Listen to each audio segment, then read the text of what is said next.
an evening filled with paranormal, special guests, interviews, haunting stories, creatures of the unknown, and tales that will chill you to the bone. Brought to you by the UPRN Network and Pittsburgh Paranormal Society. Take a walk into the night with Shawn Kelly.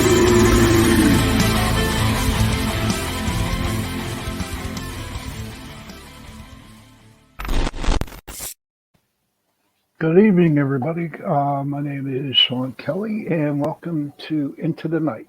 And as you can tell, I don't have my video up.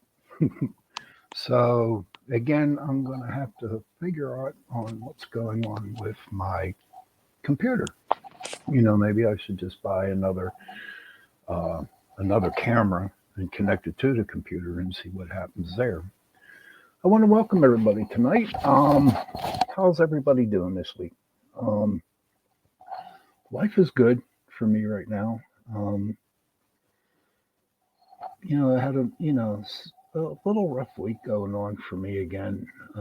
But today I actually got a haircut and all that good stuff. So I was hoping my camera was on, and but it isn't. But that's okay. You all should know what I look like by now. How's everybody doing with the situations that you are in? Like, are you doing okay? Are you getting help? I hope so. And I want you all to remember that I do pray for you. I really do, because it's nice to, feel good when you give support to people who have mental illness and other people too that don't. But I like to pray for everybody because the power of prayer really works. I got a really cool ghost guest on tonight, but I'm going to go through. I pulled up my animal card and do what I do at the end. Do it now before I bring them on. I did draw an animal card tonight, and it was the bat. Now, the bat in the animal speak thing means a rebirth, okay? And it's letting go of old habits and of assuming the position in life, getting rid of the old, and start the new. So if you happen to see a bat, it's nothing bad, okay? It's just that the bat's trying to tell you, let's get rid of the old and start a brand new person. So what I want to do now is I'm going to bring on my guest. They were down at the Buxton Inn with us, and they were a big help, and they're a bunch of wonderful people, and they know their stuff. So I asked them to be on the show tonight, and they said, okay, cool. And so without further ado, I would like you to meet, I think, Stacy from the Ohio Ghost Crew. Hi, Stace. Hey, Shawn, how are you tonight? Doing good. Too bad you can't see my face. You know what I mean? I know. So, what's been going on? Hey, no, we just been kind of coming down from the Buxton, and that was a great experience. That's the first time we had been there. Mm-hmm. So when we're starting to gear up for our next investigations, what we've been doing. Where are you headed? So we're heading in May. We're heading to Zoar, Ohio, to the Zoar Historical Village. Oh, really? Yeah, the first week when we're there, we're going to do like a private investigation with the Ohio Ghost Crew team. Mm-hmm. And then we're going to go back the third weekend in May to do a event for them. So that we'll have a ticketed event where people will come in and we kind of break up into groups and have a, teach people what we do and everything else. So we're looking forward to that. Oh, that sounds great. Now, can you give a little description of the village that you're going to?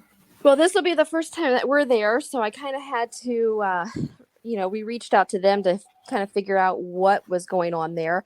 It started out as a back in the early 1800s, like a spiritist group that came in Mm-hmm. They built boys' dormitories. So when you were 3 years old and you were a boy, you went to live at this dormitory until you were 14. So you didn't even live at home with your parents. Okay. There's 14 different buildings with a school dormitory. There's I know, like a butcher shop, an antique store, but on this property, they have bed and breakfast. So you could actually go and stay there. Oh, wow. But it's built the same, they've not changed anything. Of course, roads and things have changed through the town, but since the 1800s. So I actually got online to see if I could buy a book about what's going on there and hauntings and things that are going on. And it's a pretty active town from what Okay. I have read. So we're kind of looking forward to seeing what is all there. Now, when you were when you were reading up on the little village here, what kind of things that were happening that kind of like made it haunted? Well, a lot of the things that go on is a lot of children's laughter. A Okay. lot of things are happening in that dormitory of some maybe some spirits of some children. When we talked to the ladies that run the area for the historical society, they said, we're not scared or anything, Mm-hmm. but we do always wonder what is here. Okay. Some of the old homes, they feel someone's watching them all the time. Mm-hmm. So, yeah, I don't know. Like, this will be our first experience there. So, we're not quite sure what we're getting into. Oh, that's great. I mean, I'm happy for you. And you know what? For you telling me that, maybe that gives me an idea to bring my group there to check Oh, it out. absolutely. So, whenever you go do an investigation somewhere, like we'll say the village, will you put a little presentation for them to get to them? Do you work that way?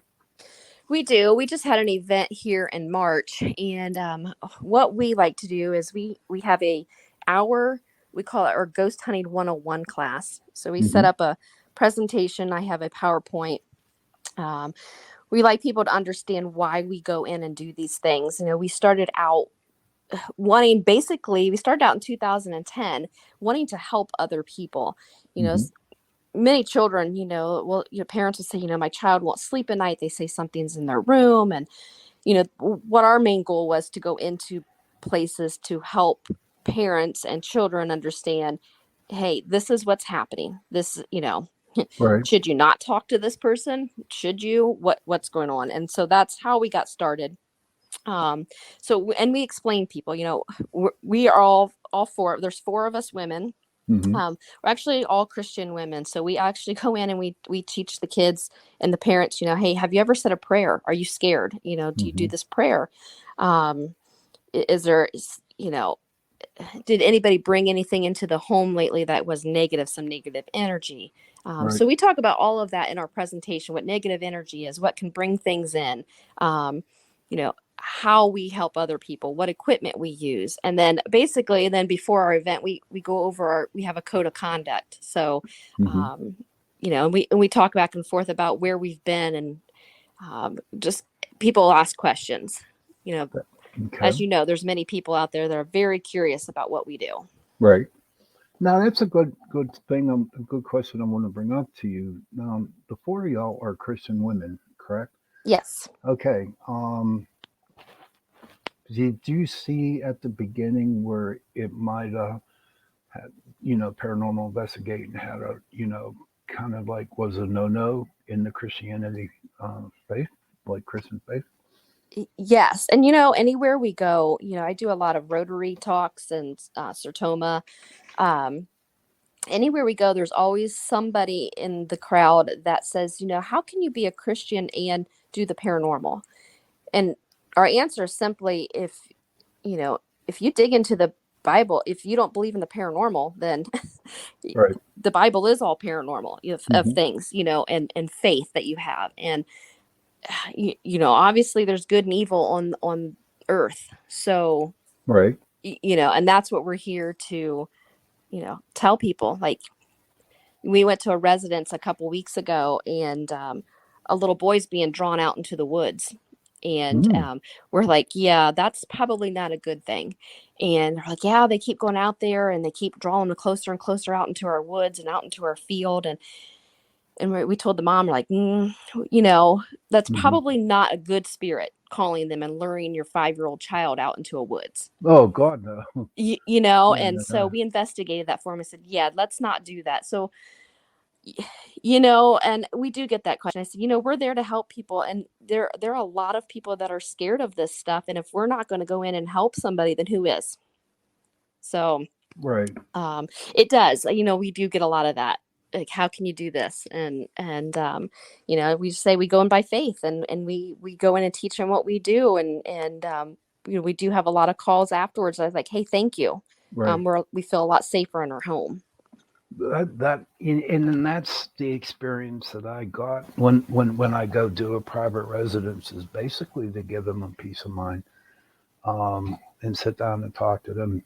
Usually, there are times that we go on investigations where we don't bring in all the equipment.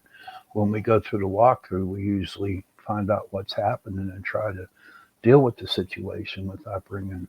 Because I know some of the houses that we go to are very, very small, and if I just brought half of my crew with all the equipment, that would be kind of hard to set up. You know what I mean?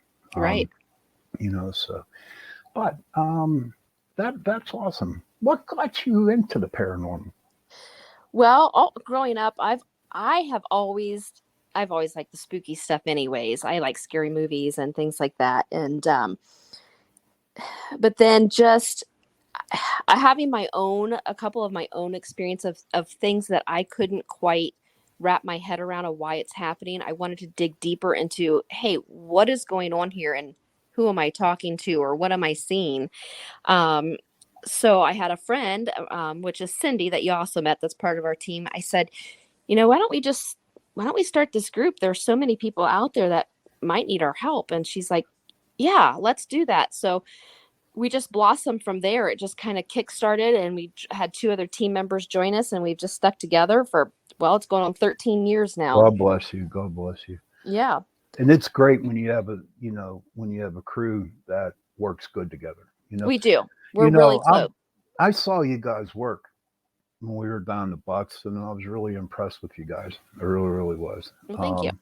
What I liked a lot was that you were open-minded to a lot of things.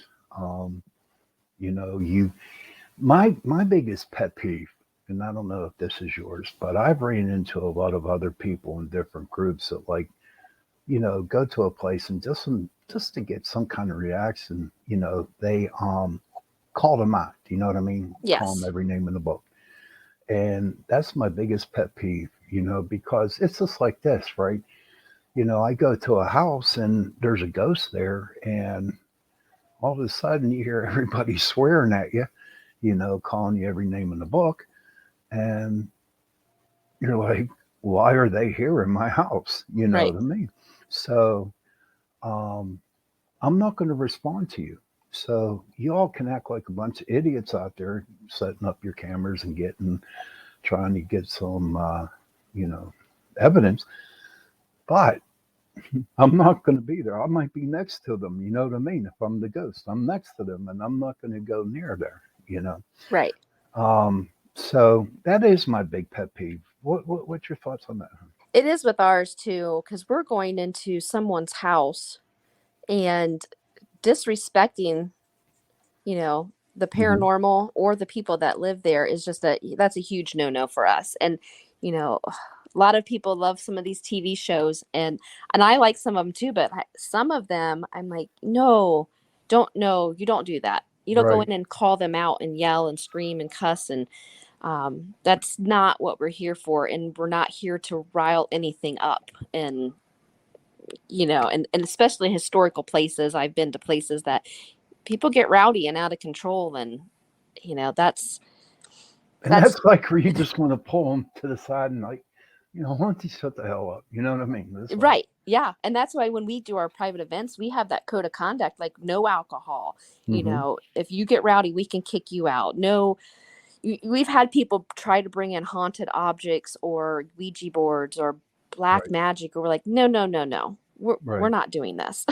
So yeah, there's a fine line sometimes. And yeah, a lot of people like to go far-fetched with it.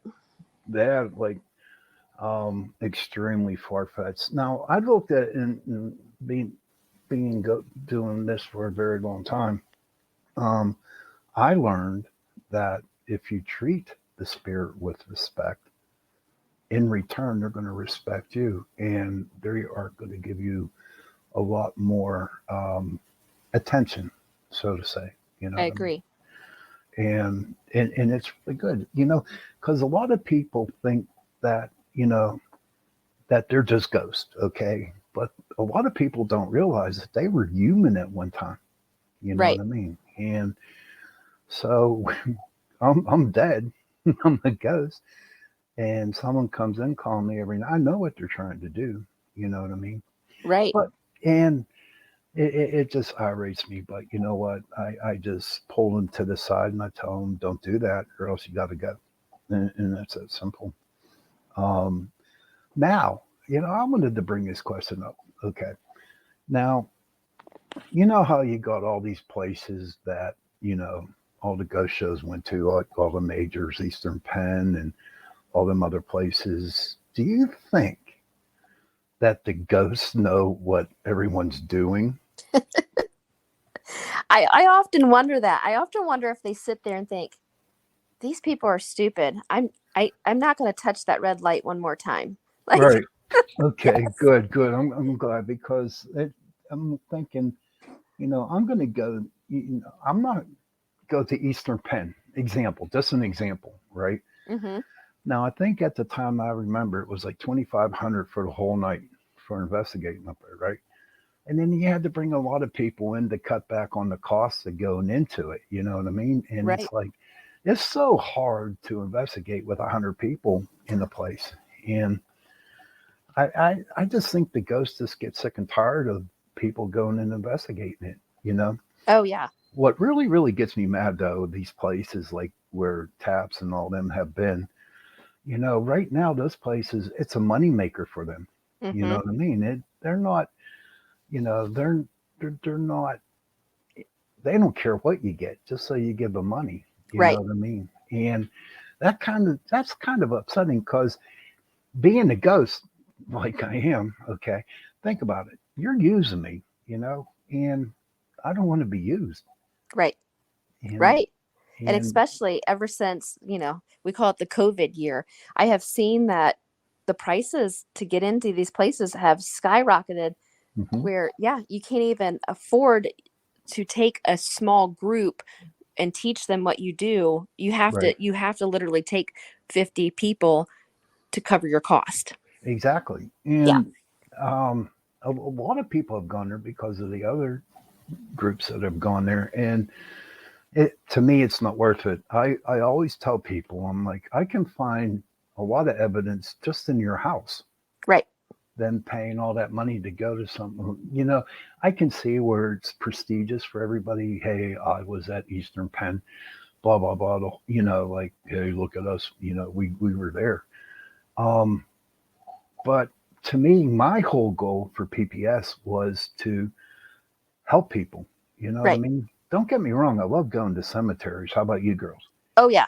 Yeah. But see, I'm a history major in college. And so I like cemeteries, but I sit and read everything and, all these different places we go to. I'm more involved in like looking at the historical things and I'm like, oh, wait, that's not what we're here for. But Right.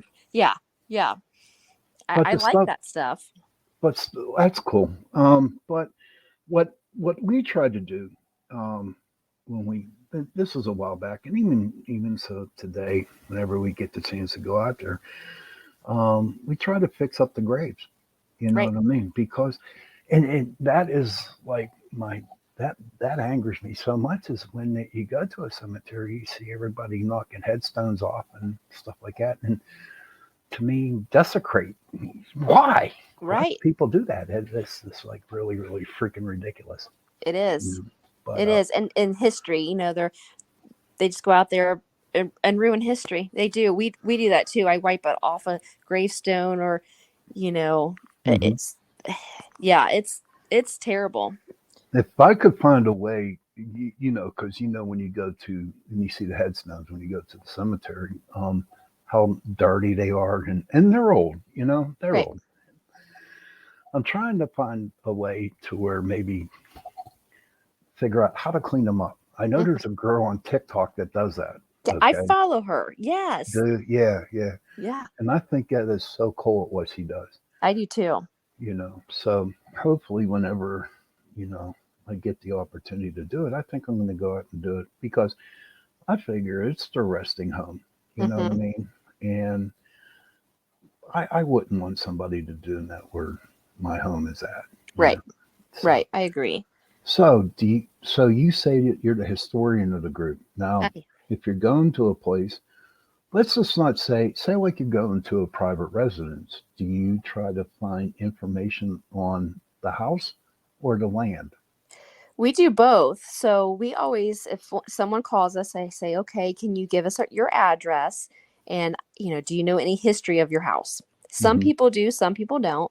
Like, okay. And, I ask, is it okay if I go and dig deeper into the history of where your house sits? And I've not had anybody say, no, no, no, don't do that. Right. So, we do get on newspaper archives and dig deep and see if anything happened at that home, what was on the land. Go up to the courthouse to get Hmm. the deeds to the house, and we bring it to them. A lot of people are like, "Wow, I didn't know you could get all this stuff," and we just bring them a wealth of information. Right. So, kind of when we go in there, we kind of go, okay, this might be what we're dealing with. Was this, Indian burial ground? Was this a historical site at one point? Hmm. Did any accidents happen on this land? I do. That's like my big thing. That's what Hmm. I love to do is to dig into the history part of it so I can present it to the family. That's that's good. We Yeah. have a girl in our group, and she's just awesome, man. She really digs and digs and digs. But I have noticed that, like the investigations we have done, and them homes, the brand new ones that they put on the land, Mm-hmm. like in the cul-de-sacs or whatever the hell you want to call them. That most of the hauntings in their house isn't from their family members. It's more of the um, spirits of the people who used to own that were on that land back in the 1800s, back in the 1700s.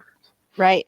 So I find that really, really fascinating. Well, I have people call me and go, well, I live in a new house, so I don't understand. I'm like, oh, it doesn't matter. Your house could be Right. built today and Hmm. you could have issues. Yeah. Oh yeah, absolutely. Especially on like there's a like a house plan up there by I forget the name of the Bushy Run battlefield up here in Pennsylvania, and I've done 3 or 4 houses up there. You know what I mean? Mm-hmm. Because they and at that time there was the war going on up there. I do believe it was the French Indian War. General Braddock and all them. I do believe. I might be wrong. Don't Mm-hmm. quote me on that. But yeah, um, and there was a battle there. Yeah. So God only knows, Right. how many soldiers are still roaming up there. Now, you can't really go out and investigate the whole battlefield, but you can only do certain parts of the battlefield. And then to bring back what I said earlier was, okay, all these soldiers are known. Um, why people are there with their cameras. Yeah. Yeah. You know what I mean? And so they're like, well, I could probably think they're looking at that camera and they're saying, the ghosts are saying, like, what the hell's that? Yeah. We often say, like, can you come and touch our device? I'm like, they don't know what that is. Like, Uh-uh. No, no, no, no. So, um, but let's just say that you went overseas to investigate. I like to ask these questions with other people, other groups, but since I got you on the radio, I'm going to put you on the spot. yeah. I'll say, like, if you go to Spain, okay, and you did some investigating in Spain, do you think you would you bring in an interpreter with you or, Yeah. We always think that, what if we're going into a home, even in Ohio, where we're at, we go into a home where they were a German speaking family right? And we're here talking and we're like, not getting any answers. Well, maybe because we don't speak German. I often think of that too. They're not speaking English, Right. in Spain, or yeah, I think about that too. And when you watch some of the shows and they're speaking English and they're in, Ireland or Spain or wherever, and they're speaking Right. English and they're answering in English, I'm like, I'm not so sure that's correct. So Yeah. Or they're looking at you dumbfounded, and it's like, oh, they probably think, oh, you're trying this hard. We'll give you a little yeah, taste and hit your red button. You know what I yeah. mean, or your red dot. Now, say like, what is your sequence, or what do you guys do? Say like I call you to investigate my house. What are your steps on doing it? Well, what we do is we take a lot of information over the phone, things that they have experienced and family members that are having, their issues and feelings that they have. Get their address, anything that they know on the home, and then we research all that, like we had talked about before. And Mm-hmm. then what we like to do is go in for an initial, the kind of what we call our base reading. So we'll go in and bring not all of our equipment. We'll just bring our basic stuff, Mm-hmm. our EMF detectors, our digital recorders, our video camera, just some very basic stuff. And we talk to the families. Most of the time we'll just go in there and talk, especially if they're having more of a poltergeist activity, like, hey, how's everybody feeling in the house? Is everybody getting along? Um, is there anything that you've brought into the house lately? Any antiques? Any, you know, Mm-hmm. have you done anything? Like, so a good interview with the family members. And if there's children involved too, and and the parents want them to talk, we talk to the kids like, hey, take us around, show us what you see. Right. And then we Yep. just kind of do our basic initial investigation for, 2-3 hours and see what we get. And then if we have this feeling that, yeah, this is something we need to come back to, then that's when we bring all of our equipment back and set up Right. our video cameras and things like that. And then after the investigation, how long does it take you to give them a result back on what you find? I know for us, we did many, and sometimes we haven't gotten back until a certain amount of time. But what is your basic, to respond back to me? Yeah, yeah. Sometimes that night we'll say, hey, we need to come back. This is kind of what we've gotten, but we'll come back.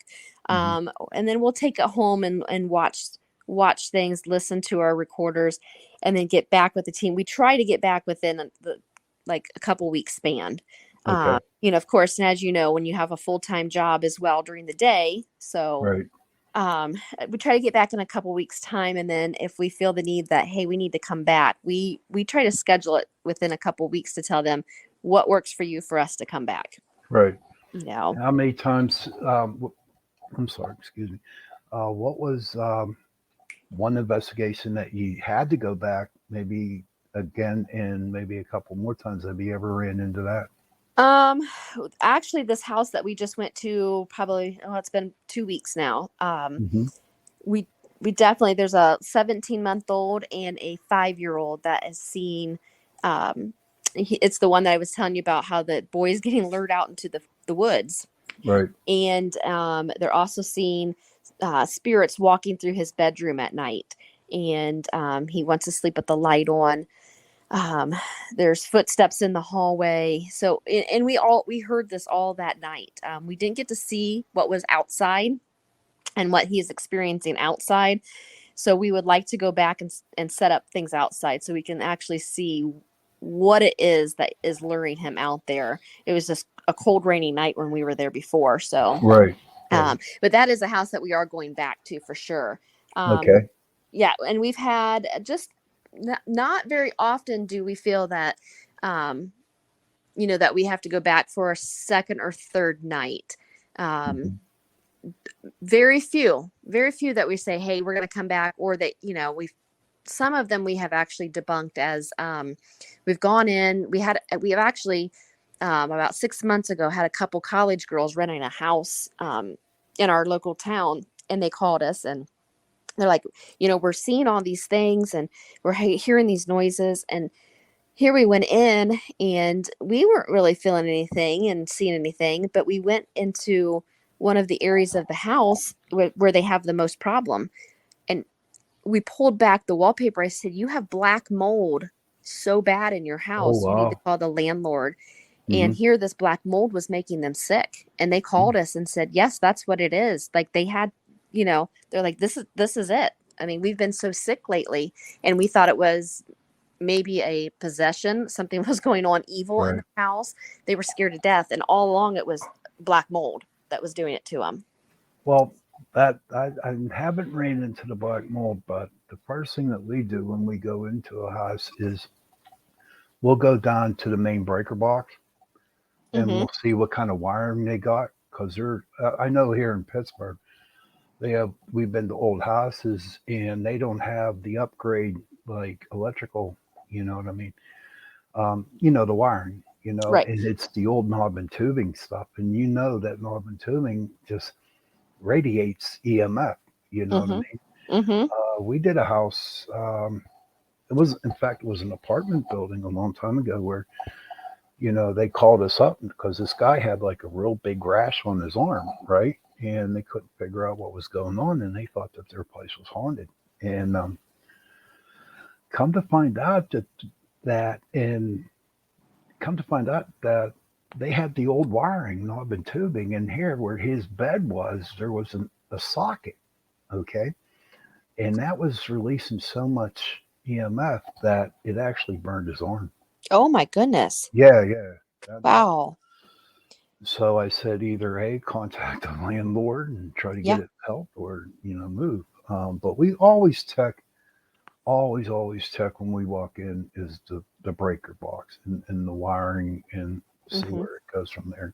Mm-hmm. So now, what equipment do you use?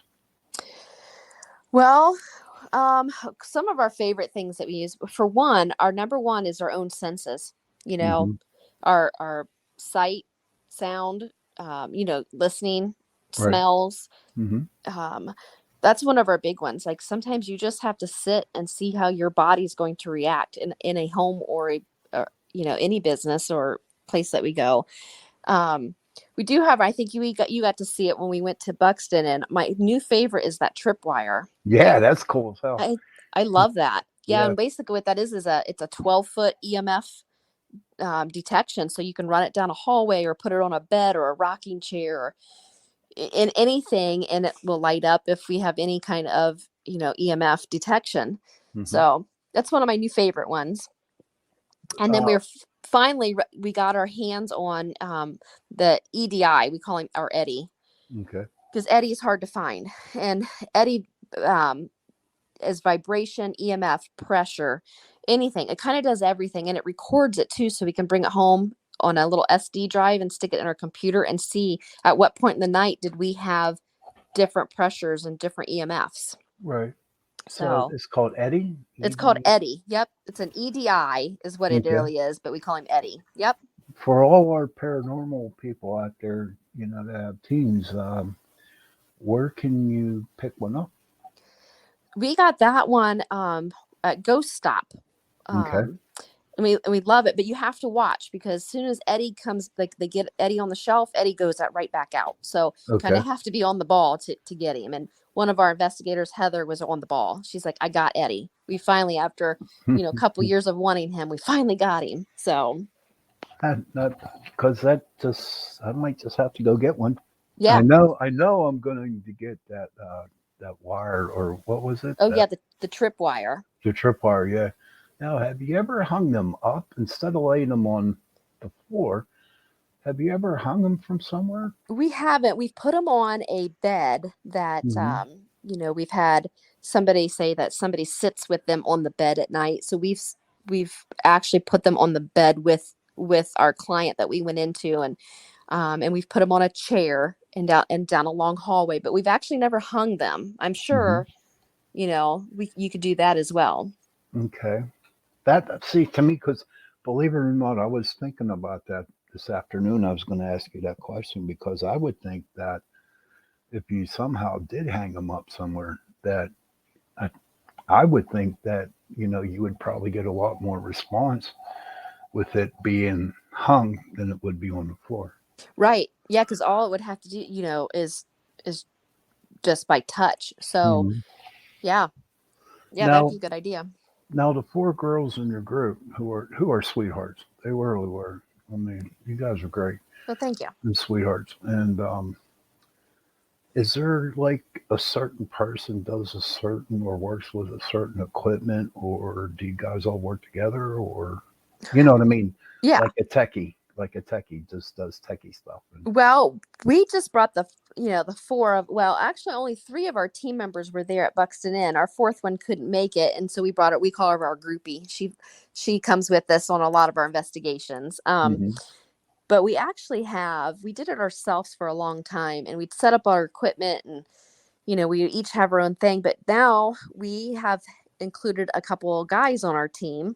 They're hmm kind of our brunt work. They carry all of our equipment. They set up all of our cameras and things while we talk to the clients and everything. But um, we kind of just pick up. We're you know whatever that we want to use for that night. Right. We do everything. Yeah, Have you ever been to a place where you had to bring all your equipment and set it all up? we have. Um, of course, Mansfield Reformatory. That's one of our favorites. hmm Of course, now it's getting. I feel that we've been there so many times. It's kind of ran its course for us, but we have set up everything there. That Mansfield never disappoints us. hmm We did bring our equipment there. We there has been a couple residential homes that we've set up everything, and then our event that we just did here in our hometown at the it's the Lima Literacy Council House. We did an event for them for 2 weekends, and we do set up all of our equipment for that as well. Um, and we let things run through the night. Like after we closed up and left for the night, we let our cameras run all night long Oh, because you do? they had some doors slamming on the workers, the employees that work there, and some movement of furniture. So we let it run all night long, hmm which we did find some evidence in there. Not a whole lot that night, but a few things that had happened throughout the night. But Now, here's the, tough question. How do you guys get together and examine all the evidence together, or does everyone take a piece of evidence and look at it themselves? that's we would like to get together more and do it together, but with schedules sometimes it doesn't work out. So we each take something home. Somebody has the video, a couple of us have our digital recorders. um, yeah, so right now we take it each home, and then we FaceTime each other and say, what'd you find, what did you hear? And hmm our goal would be to eventually be able to just like sit down and go through everything together. That would be great. Yeah. That would be good. But I guess that's a problem with a lot of the paranormal groups out there. You know Mm-hmm. that you have so much equipment. Because at the Bucks and I have my camera running, and there's a lot of film I'm looking at. So Oh yeah. it's like you're just sitting there and you're just looking at the camera in stationary place, and it's like, all right, something's got to happen here. Right. Well, You and know, what people don't understand, it's not like it is on TV. The real thing is not what you see on TV. yeah, that is true. I remember I was on the show. I'm not going to name it, but I, and I got a call from the Hollywood producers out there, right? Mm-hmm. And they asked me to be on this show, and I said, sure, not a problem. And what really, really bothered me was that I wasn't able to do what I was good at. You know what I mean? Right. They told me what to say, they told me what to do. Mm-hmm. And I remember one time when I was up there for 5 hours, and I'm thinking, what am I doing here? You know what I mean? Right.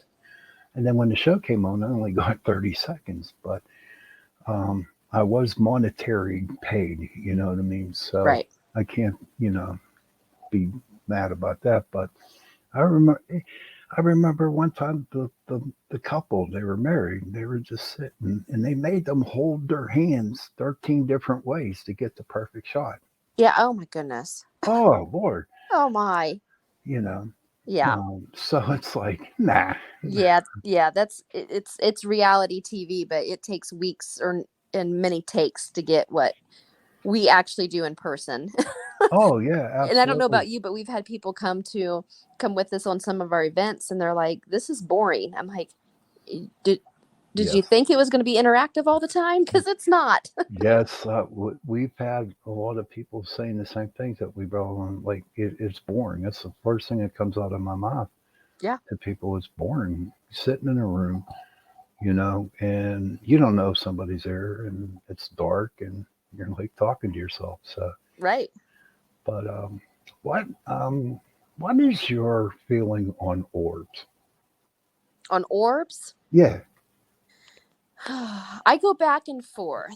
Like, really, I've not seen an orb visually with my own eyes, but they always catch, sometimes on video camera pictures.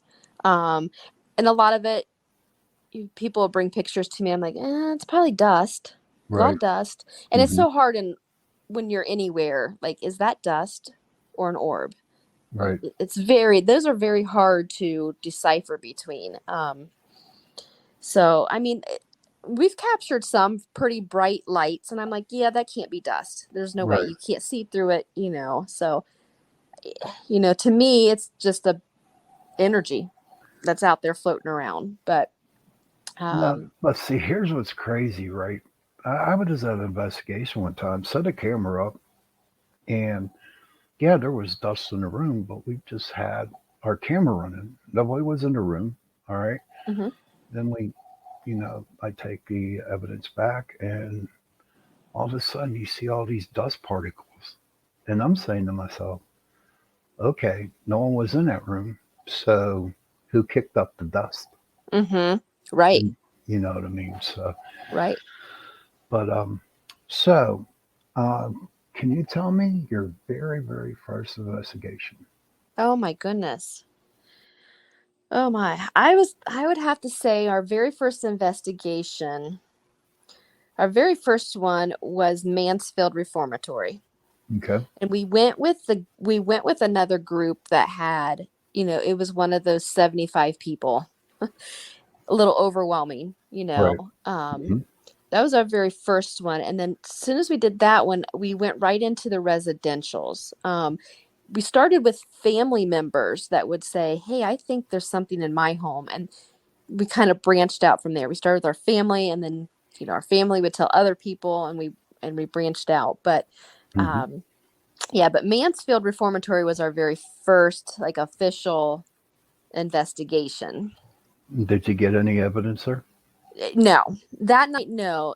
Like I said, and you know that too. Like, we've talked about that. It's so hard when you have so many people, Hmm. and we may have heard things, we may have seen things, but we don't know for sure. We can't say yes, that's it for sure, because there was just so much going on. So, but we left with like, okay, this is kind of interesting. Let's pursue this. So, Right. yeah. Once you get, I believe you have to be a special type of person Yeah. that really needs to enjoy this because I know I started PPS in 2006 and I've gone through a ton of members, you know what I mean? Mm-hmm. Mm-hmm. And it's not for everybody. No. It is, so, but we're willing to teach, you know what I Yes. mean? We're willing to teach people if they want to go out and do the investigation. We're getting pretty close to the end. I know this has been an interesting hour, but I do have to ask you this question. Okay. Um, do you believe in paranormal unity? And what I mean by paranormal unity is instead of groups fending for themselves or being egotistical or whatever, do you believe in helping other paranormal groups out? And how would you do that? Absolutely. We learned by working with another group, and bouncing ideas off of each other, and getting ideas for new equipment. And I think how my group feels is we're uh, we're all here to help other people. So we're not here to compete against each other. We're Right. here. There's so many people in the world, there wouldn't be enough paranormal investigators to help everybody. Hmm. So if we can learn from others and they can learn from us, that's amazing. And That, we, like when we came to Buxton with you, that's the reason we come, is to learn from others. Mm-hmm. And we do the, and May, we're going to Parapsychon in Ohio. It's actually at the Mansfield Reformatory. And we Mm-hmm. love to go there and we listen to different speakers. And they do have a lot of the ones that are from television that will be there. But we go and listen to them and hear their stories and how they help other people and, get their equipment ideas and things. So I don't think that we could do this alone. Like, Right. I love following other paranormal groups. Oh, I know I'm going to start following you guys. Well, thank you. Checking out your website and stuff like that. What do you think, since you're in the paranormal, what do you think of Bigfoot and all the cryptids out there? Because that's paranormal too. It is. I don't know. I don't know. Okay. That is one thing that, you often question. And is it out there, just like paranormal, because we can't see it all the time? Is Right. it really out? And it could be UFOs, aliens. I don't know. And I'm very curious about that stuff. Like, I would like to know. Have And you been on I, something like that? I haven't. No, Okay. I have not. And none of my team members have ever done any of that. But that's not to say that we wouldn't. Right. Um, I go gold prospecting and I go down to North Carolina, and I'm telling you what, there's some creepy stuff out there in the woods down there, and I'm serious. And I Mm-hmm. think I'm being watched, but as you know, that I'm on Chasing Prophecy, Yeah. which comes on before this show, and we talk everything, anything about paranormal, and we talk about Bigfoot and all the other cryptids that are out there, UFOs and aliens and stuff like that, and Mm-hmm. it opened my eyes, you know. Right. So to me, I personally think they do exist, Right. but I'm just like, okay, I've seen a ghost, Right. I want an alien to come down and shake my hand, you know what I mean? Right. But I know they're there, but I want to see it with my own eyes.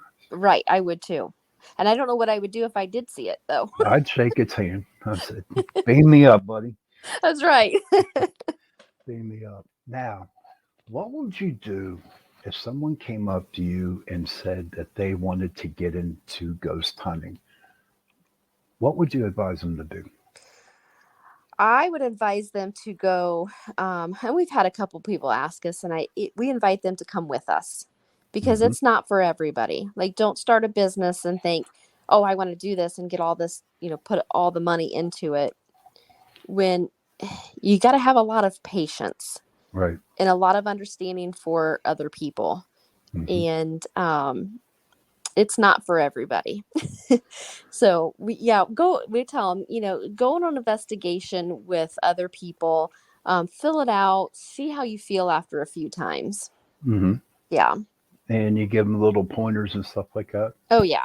Yeah. Some do's, some don'ts. Like we talked about before, you don't ever go into a house and start harassing whatever's there. That's Right. not what we do. Yeah. And we kind of just teach them along the way and, Have you ever been to Gettysburg? no, but that is on our bucket list. Okay. We go every year, Oh, and I'm telling you what, it's awesome. If you, it really is like the most haunted place in Pennsylvania. yeah, I would. That is definitely on our bucket list. And I know there was some little civil wars. Um, wasn't there some battles out there in Ohio? Because the original, we have, what is it, the aviary here in Pittsburgh. Mm-hmm. Okay. And it was the original Allegheny, Allegheny jail, okay, Okay. for prisoners. So during like 1864, it was the Union Army captured the Confederate cavalry over there in Ohio, and they made that a Civil War camp Mm-hmm. prison. And we even got the opportunity to investigate it. And yes, that's haunted with a soldier. It's Mm-hmm. crazy. Yeah, we did actually get them. So, well, I appreciate you coming on tonight.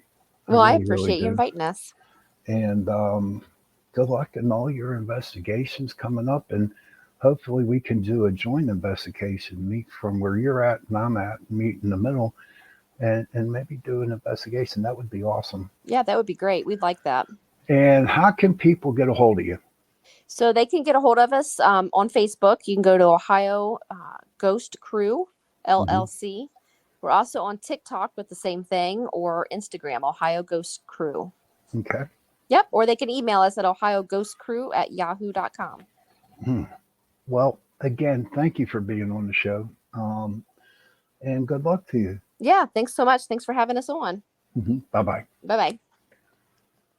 So, ladies and gentlemen, that was Stacy from the Ohio Ghost Crew, and what a wonderful, wonderful hour. It was great. Um, but before I close, I just want to say that parents, really, moms and dads, give your kids a hug and tell them that you love them. And children, sons and daughters, please give your parents a hug and just tell them you love them. And I'm telling you that I love you is going to go far. It really, really is, because children grow up so dang fast. Before you know it, they're in their 30s, and you wish you could spend more time. I believe children were given to us. They're only, we're bought. God gave them to us, to borrow. That's the way I look at it. Borrow them for a little bit. Um, but you know what? You got to hug them. And I just want to wish everybody a good night. Thank you for listening in. We are on the UPRN radio 105.3 out of New Orleans. And please check us out on Chasing Prophecy. We're on Tuesday nights from 9 p.m. to 11 p.m. Eastern Time, 8 p.m. to 10 p.m. Central. So, everybody, have a good night, and I'll see you next week. Bye. Happy hunting.